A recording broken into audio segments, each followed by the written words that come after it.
જય શ્રી કૃષ્ણ। હું તમને આજે ભાવોની સંજ્ઞાની વાત કરીશું। મતલબ કયા ભાવને શું કહેવું। એ ટોટલ 12 ભાવ છે, તો કયા ભાવને શું નામ આપવામાં આવ્યા છે એ તમને હું કહીશ। એ પહેલો, ચોથો, સાતમો અને 10મો આ 4 ભાવને કેન્દ્ર ભાવ બી કહે છે અને ચતુર્શ્રેય બી કહે છે।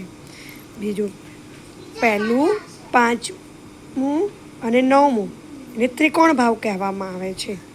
2, 5, 8 અને 11માં આ 4 ભાવને પણફર ભાવ કહેવામાં આવે છે। 3, 6, 9, 12 જેને અપોક્લિમ ભાવ કહેવામાં આવે છે। 3, 6, 10, 11 જેને ઉપચય ભાવ કહેવામાં આવે છે અને 4 અને 8 જેને ચતુર્શ્રેય ભાવ કહેવામાં આવે છે। બધા ભાવોને અલગ અલગ નામ આપવામાં આવે છે, જે કે કેન્દ્ર, ત્રિકોણ, પણફર, એપોક્લિમ, ઉપચય અને ચતુર્થ।